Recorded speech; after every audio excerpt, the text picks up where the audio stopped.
Yes. In this year of 2026, I think let's be positive and move up with high speed. Yes. Whatever we get, that becomes a stumbling block, we will be able to pass through that. No, great, Doc. I mean, many things happen in December, Doc, and in terms of imigidi and all of that, we've seen quite a list of and a litany of imigidi and nepazike zenziwa ngabanye, abanye bafota bakweta. December was just, there's lots of drama, but one of the things that sadly, that was mostly highlighted in December was the issue in South Africa. We used about 400 and some odd million in liquor. I don't know if we that we used about 456 million as South Africans, just in South Africa alone, in booze. I mean, how does that sit with you, Doc? Yeah, no, it just tells us that, we are becoming people abangekho visionary. Yeah, that is a problem. Because that kind of money on liquor, was it on daily basis? I think on daily basis, they broke it down to about 50 something on a daily basis. Yeah, it's quite a lot of money. It is, and mostly I think it's more on imigidi, and it would be very interesting if you can look at province by province. Yeah. Probably. Why? that is a problem, Doc. Because obviously, in my view, I mean, the people who are popular on the Mikiti is the Eastern Cape.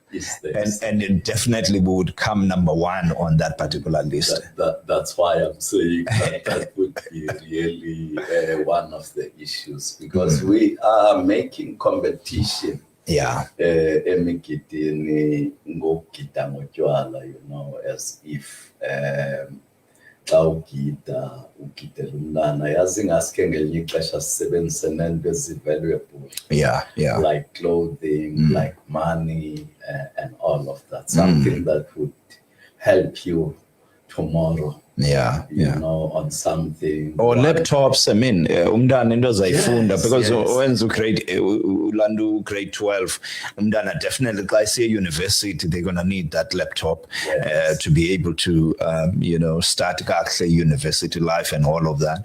But it's a serious problem, and one of the other, which sadly is not about ugonwaba, but teenage pregnancies also did come up within this period. Apparently, even, they always benchmark the 25, how many people got birthed on the 25th of December and on the 1st, and there were teenagers that had given births even in those particular dates.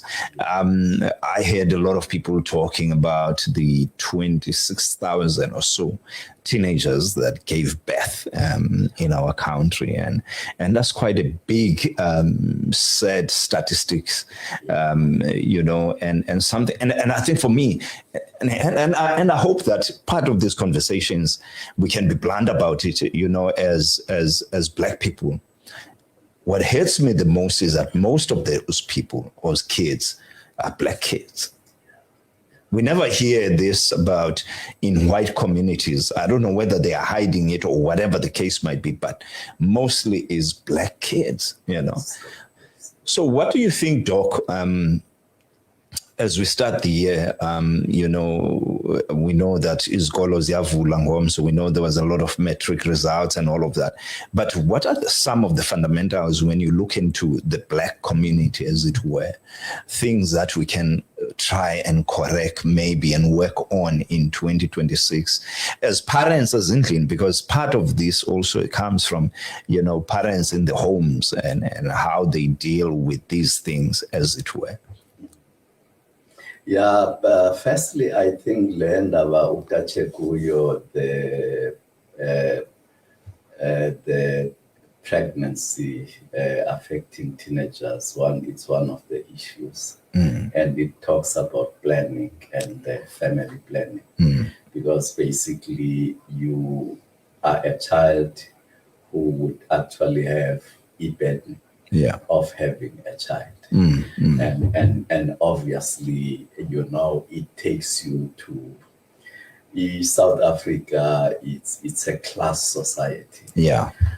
We have got a working class, we have got a middle class, and obviously the high class. And mostly abantu bethu, abantu abamnyama bakula working class.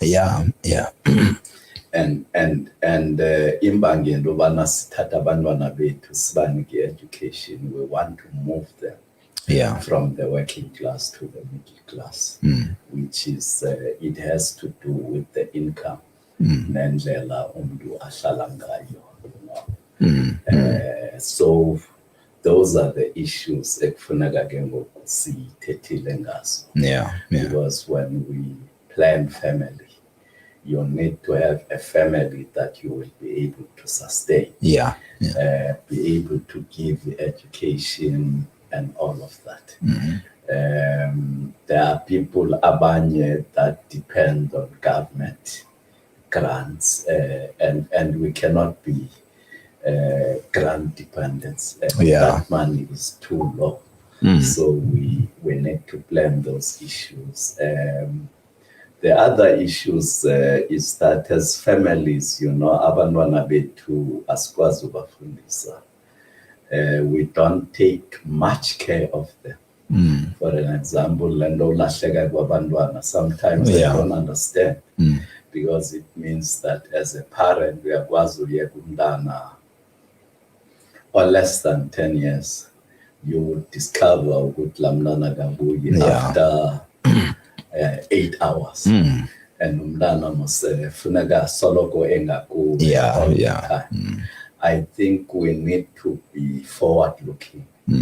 And one of the issues of forward-looking is the family planning, the values. Abantwana bethu singabazali, what we do, we go to church alone and lead them backwards. And I think, the grounding of them, giving them some values by taking them to the church, that's where they get some of the values.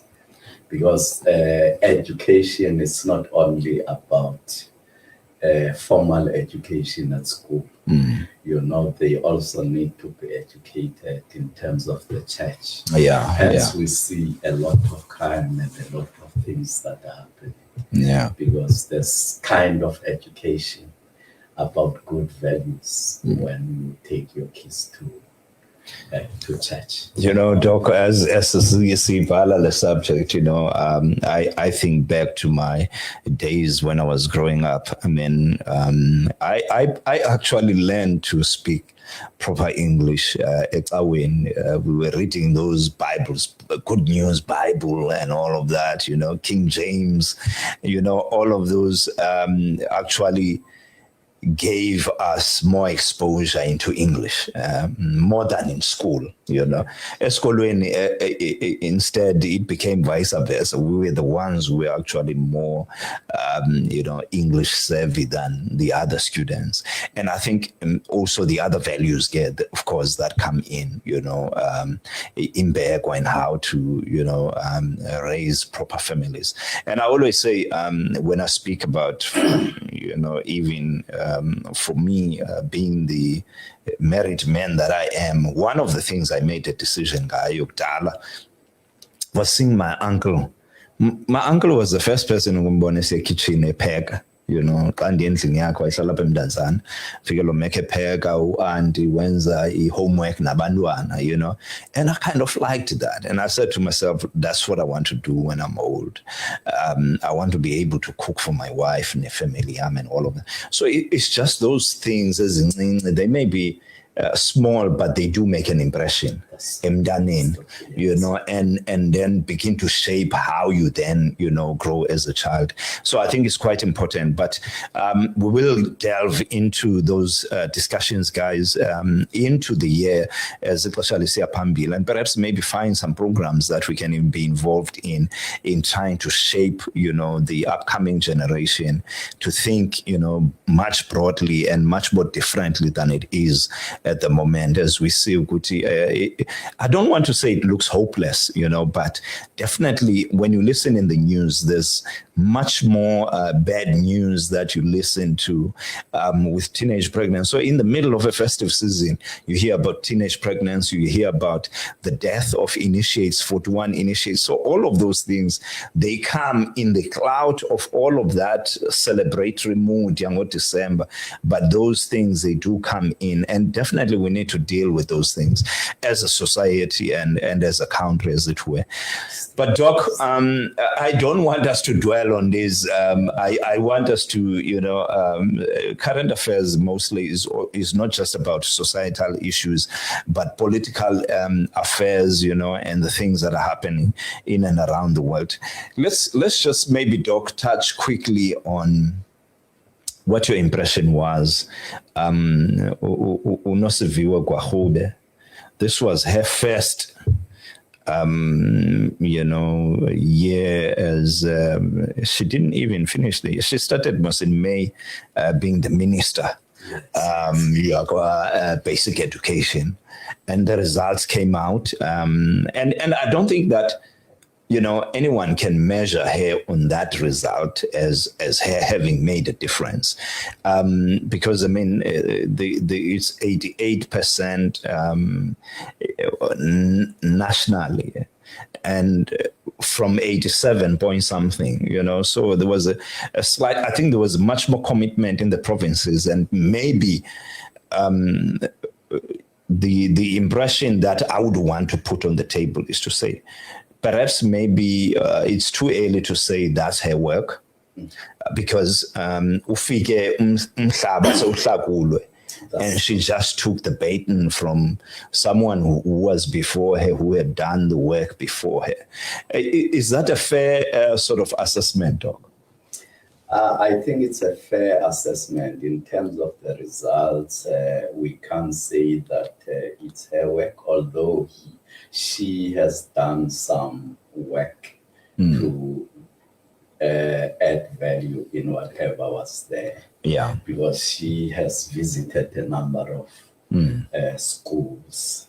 But what I can say, Ngaye Onosviwe, is that the first time she was being interviewed, she talked about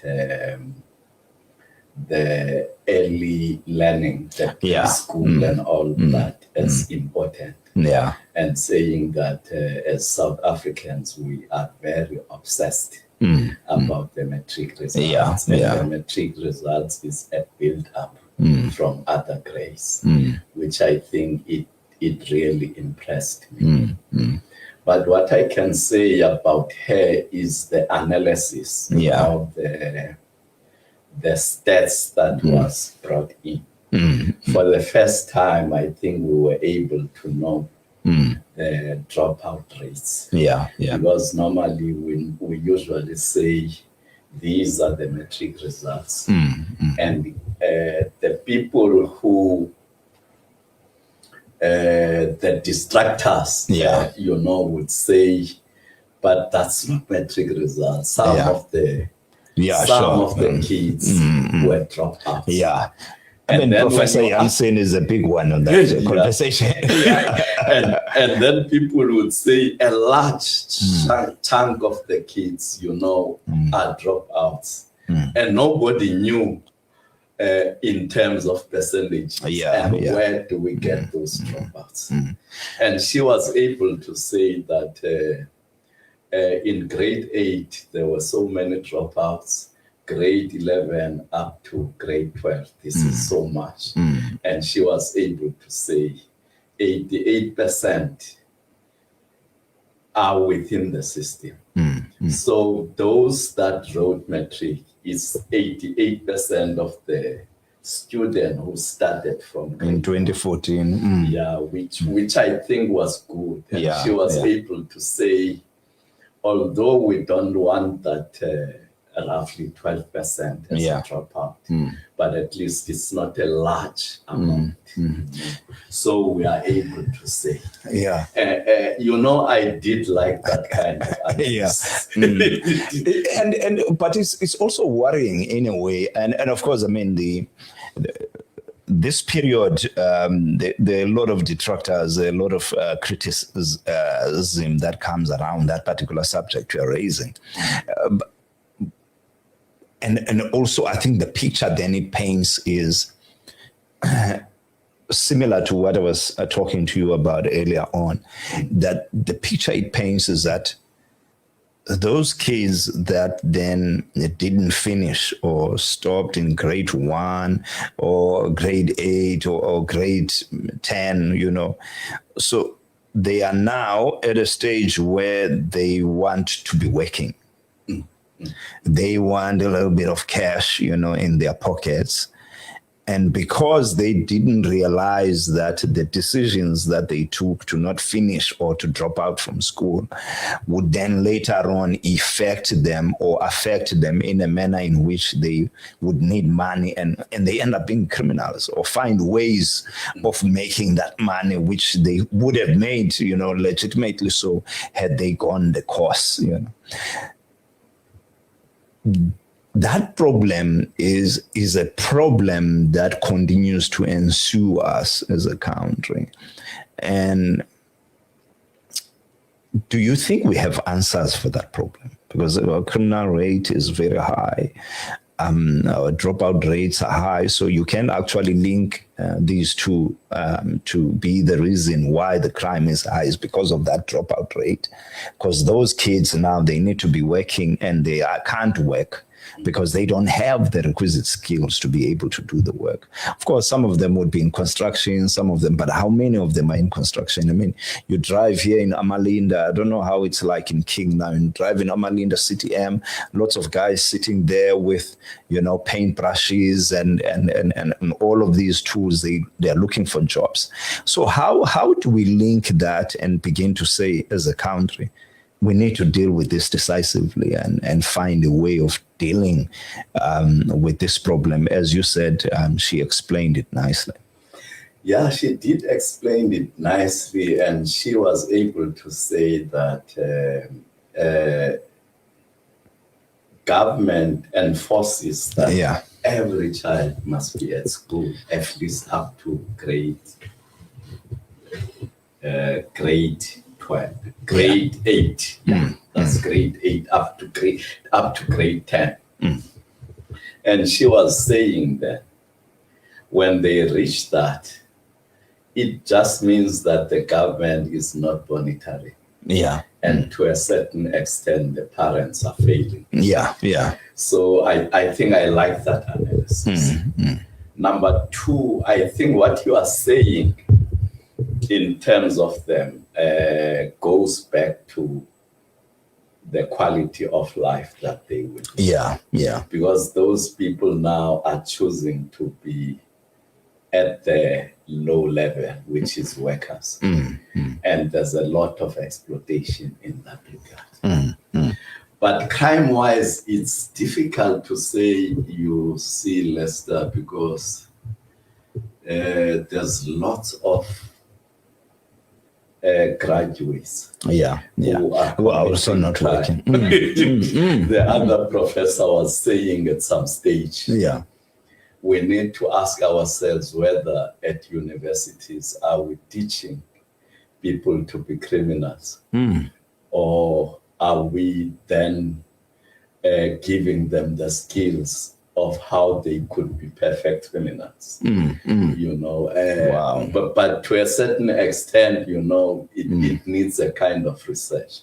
But remember, the guys who are committing a lot of criminality, especially the so-called white-collar crime, which is taking a lot of money from us, are the guys who have gone to the universities, which talks to the ethics that we were talking about. Yeah, it's I mean, Doc, that conversation can go to another level now because really, I mean, in the white collar crime space, really, it's not so much about hating the little man, or the violence. Basically, it's about tactics of how to defraud the system and all of that.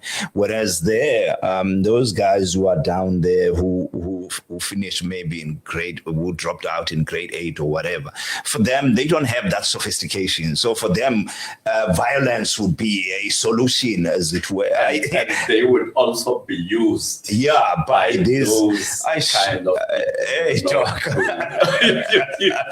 because to a certain extent they got to be linked. Yeah. Because when these guys you find them in these spaces where they show they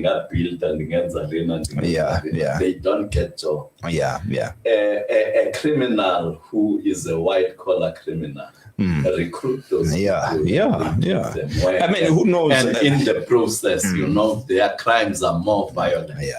I mean, I think you are quite right. You are quite right. Jeez, Doc.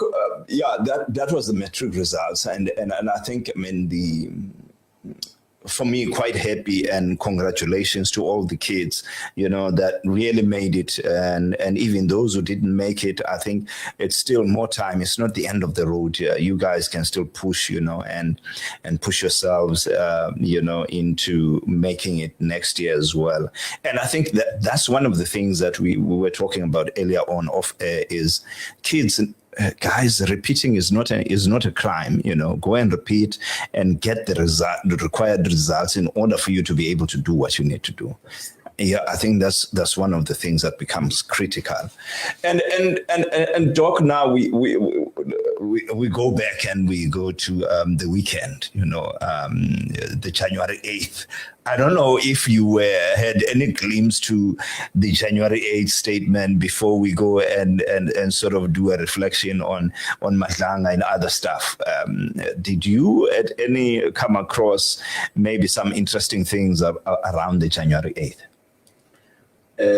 I think, to a certain extent, because I normally see a lot of repetition. Yeah. In terms of the January 8th statement. And boring sort of speeches from the president. I think the way it was crafted this time, in another platform, I was one of the people who criticized the repetition, and I looked at 3 previous January statement. I think what he did this time, the president wanted to answer certain issues. For an example, he talks a lot about our democracy and what it is meant for. He talked about the issues of non-racialism, non-sexism, and all of that. And he even said that there are people who would want us to take us back, who do not like the Constitution. And some of them, there's a lot of people who criticized our Constitution because our Constitution has been done in this particular manner. And he even touched about how the Constitution affect, our relationship with other countries, which I think he was trying to answer the question. Why would we talk about the issues of where Trump, you said Trump declared himself as the president of another state. He did. And South Africa was one of the countries that condemned condemned and said the United Nations Security Council must sit and talk about this particular issue. There's an issue of Israel. And there are distractors in that particular regard. I think he wanted to reflect on Yeah, these particular issues. The repetition came in what he said, 2026, you know what we're gonna do. and he talked a lot about issues jobs where and you would find that they had been doing that. He talked about priorities, fixing local government and improving the basic services. And obviously, you know, once you talk about that, you are rhetoric. Yeah, sure. Yeah, because ANC has been talking about that for years. And there was nothing that they have done. Yeah. But I think what he was able then to say in trying to justify, he talked about the issue of load shedding. That we've moved away. They made a promise that they will do away with the load shedding, and they managed to come up with that. Yeah. The other thing which was rhetoric was speeding up of economic transformation, talking about inclusivity and job creation. And obviously they have been talking about that for quite a long time. I mean, there was a time where he promised about 5 million jobs. I mean, to actually look at where we are now, you know, I know Dumar Kubule. I don't know if you know Dumar Kubule. Yes. He is very animated. He gets animated when you talk about ANC policies and all of that, and how those policies will not enable us to get into the space that we need to get to economically, and how we need to make drastic changes, you know. And I think those drastic changes, they start within the ANC itself, which they have not done. Because, I mean, part of the drastic change for me within the ANC, if they were serious about some of the things, it's not just the things of stepping down and all of that. Those things, I mean, they have proved to be really ineffective, because you wait for a charge. The person must be charged in order for the ANC to then invoke the step aside rule. But I mean, it should be in a society where ethics matter. It should be saying within the organization, Fondini, once you get accused of something, then it means perhaps it's about time for you to step aside and go and deal with that thing, like many other countries do, you know, normal countries where if someone is accused of something, then immediately they resign, you know. It becomes an issue. You know.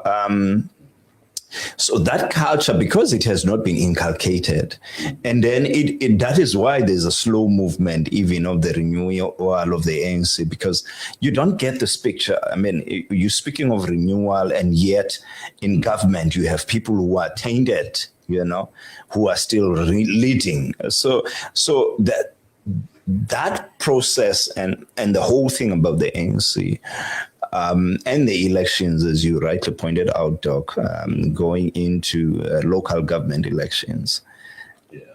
Does it bode well really for the local government elections? I mean, we look at Buffalo City.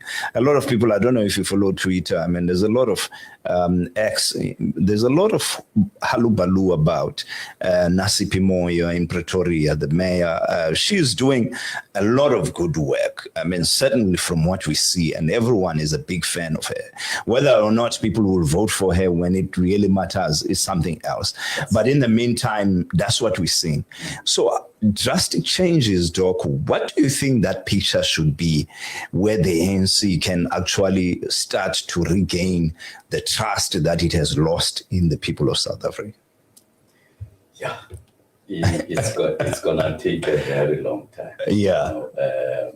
For them, because, you know, they need actually to do things, tangible issues that people will be able to see. For an example, in South Africa now, even if you go to Sandton, there are potholes. You know, which is a bad picture. And there was a lot of issues that debate about the stadium where they had the January 8th statement. Yeah. And they talking about that road, which is very bad. And the ANC, you know, in provinces like the Eastern Cape, Mpumalanga, and others. Yeah. I think they need to do a very good work there, you know. In order to keep those provinces. In order to make sure that the people are able to be happy. They need to do what the DA has done in Cape Town. Yeah. Because DA changed issues, although there's a debate about where they are doing the neglecting or excluding the black people. But I think if they can start doing tangible issues, because everything is becoming very bad. For an example, there was something about there's water now. You know, it's no longer electricity. We are having a problem with the water. In terms of the water availability. There's a place where you would say, they said there's only 10 days for them to have water. I don't remember which place is that. There's issues of quality. Yeah. I think you did talk about Tswane. Yeah. You know, there were a lot of issues of quality, and Nasipe was able to deal with that. In a year's time, I mean, she's made major changes. Because last year, I mean, in October, it was a year now, she was a mayor of that town and of that city, and she's made some drastic changes. Look at Buffalo City. I'm staying in Bishop. Yeah. There was a test of water that was done in TV. Yeah. And it said that the Bishop water is contaminated. You might see it as the right water. And after that, you know, the water that we use for cooking and also you know, we just watch up. And Buffalo City did not come to a number of platforms. For an example, there was a SABC radio station that invited them on those issues. Or to come and debunk that. To come and say, because they just wrote on their Facebook page and said the water is safe. And SABC want to engage them on radio platforms. They don't want to go, which tells you that there is a problem. So if the ANC could fix issues where they are having majority and deal with these issues like water quality, the roads, infrastructure, and even the infrastructure for school buildings and all of that. There's a lot of money that goes back to national when we don't have schools, buildings, and other places. So they need to do something tangible. Otherwise, they will also be losing some of the votes in some of the provinces.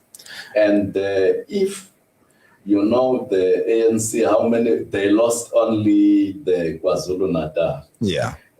Next time, I think they will not be ruling in about 4 provinces. In 2029. In 2029, they might lose other provinces. Which is look, I think for me, Doc, part of what maybe a lot of people are grappling with when it comes to what others would interpret as the loyalty to the ANC is the policies. You know, that the people still very much believe in those policies that the ANC has. And of course, a lot of lamentation is around the issue where the implementation of those policies. When you look now and they keep talking about also another element now that they feel is the element to focus on, which the EFF has actually raised as their main sort of focus, is the economic side of liberation, that people be involved. The majority of this country have a big say into the economy of the country, as it were. They missed the boat on that. Because up to now, 31 years later, 32 now this year, they have not been able to make meaningful contributions on that. And a lot of, I think, a monkey in their own back is that BEE, which is said to have only benefited a few, which are connected, politically connected, so elites and so forth. All of those things, they sit. There's many things that we can put in as a big file that the ANC needs to work on and correct. That's true. 2027, next year, will determine, in my view, and I don't know, I want to hear your view on this. 2027, as we close Umcimbi ANC, will determine whether 2029 will work for the ANC or not. Who is going to ascend into the presidency of the ANC? And that person then determines exactly what you are saying, Uguti, whether they will have 4 or less provinces to actually run in 2029, and even the country for that matter. What's your view on that? Yeah, I fully agree with you. We will be getting a good picture of what's going to happen. Yeah. In terms of the ANC, presently there are a number of negative issues that are coming up. The question of the Madlanga Commission, there are quite a number of issues that are coming up. On that. Things are not really good for the ANC. But I must say that for President Ramaphosa to come up with the commission, it was a good thing. Yeah. It shows that there is that commitment on the renewal that he is talking about. But on the other side, it gives us certain things that we didn't know. Which are so deep in terms of our country. Thank you to Lieutenant. The newsmaker, the newsmaker of 2025. A lot of people have given him that title, that he would be the newsmaker of 2025. And basically the services issues, the service delivery issues, we are still having a lot of issues that are not being addressed. I don't think it's looking very good for the ANC in terms of what they are doing. Looking where they have majority. Yeah, sure. The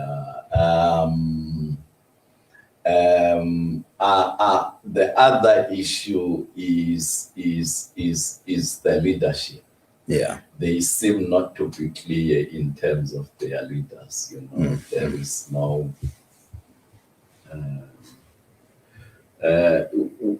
You can be a deputy president, but when you are a deputy president, it does not guarantee that you will be a president. So it's still a problem, and obviously there's number of people who ethically are not good. For instance, if we say Makhosandile must be president, the next president, what does it mean by? I did hear rumors, Doc, and I don't want us to go into those now, but I did hear rumors that possibly that's who will ascend, in 2027, which is quite interesting and of course, I mean, they say a week in politics is a very short time, and I think, of course, if that's what came out of the conversations that are coming up from this, that they would want to push Mashatile, I mean, then they must forget, the ANC must forget, in my view. If the only thing about Mashatile, in my view, and how I analyze and how I see him, he's a true ANC man. You know, he is an ANC man, that guy. He will die and stick by the ANC, irrespective of what it does. And I don't know if that's the type of person we need. We need a counterman. You need a person who is an organization man, but also above all of that, we need a counterman, a person who takes South Africa seriously, you know, above their own organization. And unfortunately, at this point in time, no political party can say to us, this is a person. I don't know of any political party who can say our person is a countryman above that particular party. I mean, we see it in the MK party. I mean, there's a lot of shifts and movements. No, that's you know, so yeah, Doc, I don't want us to go there with the MK. That's a mess. I mean, we don't want to discuss that. Yeah. But I want you, Doc, to sort of briefly now, you know, look into the Madlanga. Madlanga was supposed to start today, and has since been moved to next week. No, that other week on the Monday of the 26th. They are coming back. The whole picture, I mean, it changed last year. And we are now sitting with this, you know, continuous time bomb that is the Madlanga Commission. And we know that last year also the president, which I think for me personally, I do agree with him that, I mean, releasing that report, the preliminary report, was not going to make any difference. We've seen, I mean, let's make our own reports at this point based on what we saw, you know, in the commission. The Madlanga Commission brings what to the South African politics and the fight against corruption, in your view? I think Madlanga Commission is putting a lot of issues that we did not know, corruption issues that affect the security cluster mainly. People have been saying that there's a problem in our security cluster. And we were able to see now why there is a problem. And the allegations that Mkhwanazi brought in, he seemed to be vindicated in a number of issues. It's clear that there was a political interference, which actually messed up with the security, especially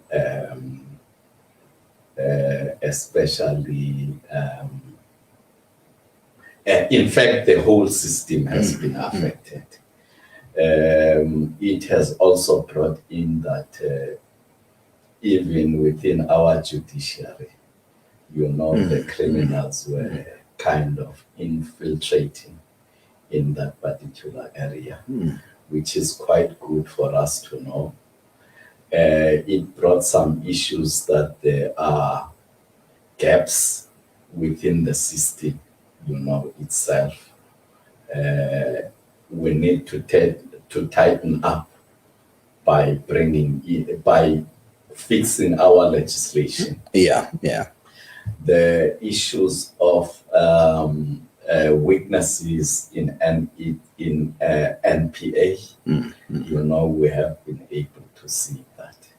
I think it will help us, although we say these things are very bad, and sometimes, you know, you feel bad when you're listening to that at times. you would even rather not listen. I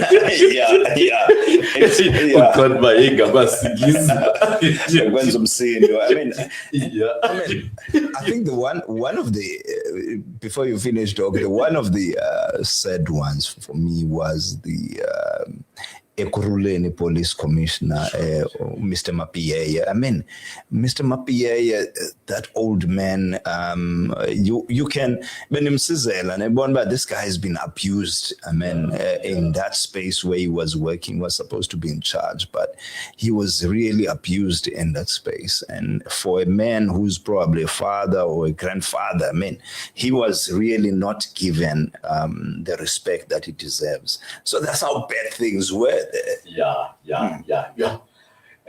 So many things which vindicates, because he said that there is criminal infiltration to the justice system, to the police within local government, and the issues of Ekurhuleni is a problem.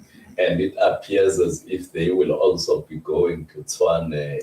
It seems that things are not good also there. It's bad, but I think we need to know these things in order for us to fix them. The fixing part, though, Doc, I mean, this is where I think for me the head spin is looking at the way the agency, which is what we have. We have a very big lack in agency in how we deal with things.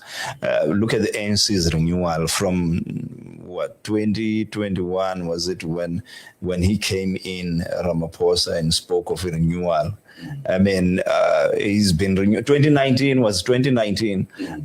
That speech to Mamina speech. I mean, that renewal is really not happening. It's tough, but that thing, do you think really, I mean, I'm hoping definitely that we get to a space where we can say it is our culture to, as a country, to frown upon corruption, whether it's this official or someone in high places. We need it. It is my hope that we can get to that point. But do you think we're getting there, Doc? I think with the Madlanga Commission, I remember, when it was the Ramaphosa said he would give them certain powers. And it would appear to me that there is a little bit of influence. Because some of the people that are implicated there, we start seeing some of them being suspended, some of them going to the disciplinary hearing. Some of the issues we see police, those issues. So to a certain extent, you do have a little bit of hope. But we hope that Ramaphosa will act on this report decisively once it has been released. Starting with Senzo, I mean, that's where we are waiting. Everyone is waiting. I think that would be a huge sort of indicator that we are serious about it. We are serious about it. And basically, if we were serious, we should have taken that guy out. I mean, because there's a lot of issues that came up. He's never going to be able to vindicate himself that way. I mean, everything we've heard, and I don't know if you're following people where X was very active around about from the 29th of December, it was at this time when Senator Poon was reflecting on the PKTT and so forth. I mean, it's I don't know how you sit in your family, and when you have that, I don't know. I mean, it must be daunting as a man. Your kids, I know, for instance, my kids. I mean, all of us, we would want to believe that our kids look up to us, And when you are found wanting in that way, it must really be strange to deal with that. And that man is not doing good for the ANC. No, because he should have voluntarily resigned. Doc, I mean, that's what we said earlier on, Doc. I mean, if that culture was there, that's what he would have done, Especially with issues that are coming. Yeah. And with Toby trying to the lady that was an evidence leader. When Toby tried to kind of cleanse that lady come up very strong. And you could see he is not going anywhere. It's I think it's one of the things that will continue, at least we can confidently say in the next 6 months the Madlanga Commission will still be making a lot of waves in the news making, as it were. I mean, there's still quite a lot of, we've heard, for instance, the ad hoc committee, Paul O'Sullivan doesn't want to go there, and quite a number of them that don't want to go there. So this year is really there's going to be a lot that's going to be happening this year. Local government elections, the Madlanga Commission side by side with the ad hoc committee, and just the projection of this year politically, and of course economically. We know internationally also. AGOA now, America did give another 3 years, with the AGOA Act to continue, but we still don't know what that means for South Africa, as it were. They haven't kicked us out yet, so we know that we're still part of that. But definitely the American politics are also playing a very big role in the American, in the global news, as it were, and in the world space in terms of what's happening. And us in America, a lot of people have been saying, after the Maduro issue, you heard people saying, South Africa, could you please stop commenting on things? So there's a lot of fear that Trump would, and the president says, he's not worried. Trump is not going to do that with us. I really don't know, but there's clearly a lot that's going to be happening in the world, as it were. What's it for you, Doc, as we close? Time flies. 6:54 already. We're supposed to finish now in 5 minutes. What for you, Doc, do you think this year is going to look like on the political sphere, as it were, in our country, and, all of the other things that we've touched on? But what do you think is going to be one of the centric things to look for in this year? This year, let's start with KwaZulu-Natal. What do we call it? The GPU. GPU. It would appear to me what is happening, within that party. What is it? NFP. What is going to happen there? You would get a person who would actually do what the party would want them to do. And it's likely that the government would probably change them. They would probably win, to take up the premium. So there will be a change in political landscape as far as that governance in that province, and I think the EFF and MK wouldn't. They are waiting so very much to be part of government, as it were. NFP, the ANC had said they want to speak with the NFP. You don't think they would succeed in that conversation? I doubt. It would appear to me that the NFP had made their minds. With the actions that they have taken so far. But anything is possible. Because some analysts were saying, Doc, part of maybe what is exacerbating the situation is that the leader of NFP is not working. So he's maybe looking for a job. So they must give him a position. If they give him a position, then he'll just quiet down and continue with his life. That's true. They must give him the premiership. Maybe if they say 14, you become the premier, and then everything will be quiet. Yeah. The other thing that we might look for is the government of national unity. Yeah. It's gonna be shaky a little bit. Yeah. There are politics within DA. Yeah. Politics of DA now have got two factions. Yeah, sure. The factions that support John Stazen. And there is another faction. Probably I would say it's Zille. Yeah. And Zille does not like this government of national unity. Yeah. And there are guys who would like to be in the government of national unity, especially those that are having the positions. Yeah, those who have tasted the bacon. They've tasted the bacon now. Those who are a little bit used in the grid life. The bacon is too sweet. I mean, there's just too much that comes with it.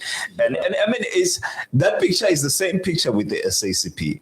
Yeah. If you think about it, I mean, the SACP, there are guys who are saying, let's go now on our own. But there are guys who are thinking, guys, we still want That's true. Then there's this thing now that's coming up, which I don't know how far will it go. Did you hear that there's an investigation that is being conducted by DA against their leader? Oh yeah, it did. I saw in the news today they've cleared him on that credit card thing. Yeah, they have cleared him. Yeah, they've cleared him. They did come out to say, no, they've cleared him on that credit card sort of scandal, as it were. That's quite good. It's looking good. But another thing is that the DA will be having elections very soon. Yeah. And if the leader changes because of the factions, it could change our political landscape. Yeah, no, it's true. If John does not become a leader, he wants a second term. Probably he could not be voted. He wants a second term, though. I think it's possible that he can get the second term, provided if he plays good with Umakoko, Helen Zille. He'll be able to get that second term. Yeah. So the other smaller parties, what do you make of them? I mean, we have the Rise Mzansi, which is we know that Songezo is driving quite nicely the position of Scopa there, and we have Banofana Uposa, all of these smaller parties, Action SA. Do you think they have a big role in playing some form of contribution within the political landscape under this GNU setup? I know, for instance, Bosa, I don't think Bosa is part of the GNU. No. Action SA is not part of the GNU. It's not part. Yeah. I'm not sure whether Bosa, but I have something that says they are part. I'm not sure. Bosa could be, and then Bosa is part, and Rise Mzansi is part. It's Action SA. Action SA is not part. I think I like the role that Action SA is playing. For us as citizens. Yeah, sure. We need people like that who are watchdogs. Yeah. I think I like the role and the willingness how to contribute of both Bosa and Mzansi Rise. So although those political parties are so small, but they are playing a very critical role. I think, don't you think that the manner in which they play it, which I think is quite different to what DA was doing when they were the opposition? They are not oppositionist in nature, in my view, in how they're playing. All they do is bring a certain element of saying, remove this and put this, other than what DA was just, they were just quashing everything that is being put on the table without the element of bringing in an alternative, because, for instance, some of the things that they've raised now, Action SA, they've raised quite alarmingly so, the expenditure of the ministers, on these and how they want that to be revisited and so forth. So for me, I think there's a different view in how they are playing as opposition, but not in a way that's just crashing. It's a constructive way. The oversight role. Yeah. When they go and visit, if that they're quite constructive. Is there? They are very good. So I'm quite happy with the role that they are playing. It seems to me to be more legitimate in terms of what they are professing to be playing. No, let's hope that, this year, in terms of the elections, as it were, and a lot of people would have seen with Nasipi being the star of the Action SA in terms of the, mayoral role that she's playing there in Pretoria, and I think that's what is going to make these elections that are coming this year is to what is it that you're going to do? Can you do and be effective in the role? And I think that's what people are looking for now. They are not just looking for people to be mayors, but they're looking for people to be effective, in those roles. Doc, your last words, 7:04, Ngosizo Kulega, Doc. We've gone way past our time, but we will have guys. Another session with the Doc definitely very soon. What are your last words, Doc? No, mandibulele kakhulu for Keith Ngesi Radio to invite me. Mandibulele also kakhulu to your viewers and listeners. For taking time and listen to us. It's just that time. Because if it was good, we could also, give them a space to come in. But unfortunately, we don't have that much time. No, Doc. But Doc, thank you so much for coming through. And, we always appreciate your views and your presence in the studio. And to all the kids who are going back to school, including my own daughter, Maya, who's going back to do grade 9 now this year, we say all the best, guys. We wish you that you be strong this year. You keep pushing again. To those who made it into, past Matric, congratulations once more, and let's push, again. You go to whatever university, all the best, TVET colleges also, guys, don't only aim for universities, go to TVET colleges there as well and apply. And we say big ups to you and congrats. And those who didn't make it, it's not the end of the road, guys. Let's pick our bootstraps up and push again, and get the results that we deserve. And to all the parents, please support your kids again this year as they pick up the school books again. I know for me, Doc, I make the lunch for Mdana Wam, so she's already said that, so I'm going to wake up and make lunch for her, so when she goes to school, she's well catered for. So thank you so much for listening, and have a beautiful evening and beautiful week ahead. And see you guys next week. Spokie uzabe right next week. Hopefully uzabe grand, and we'll see you again. We'll see what we discuss again next week. Thank you so much. Bye-bye. Thank you.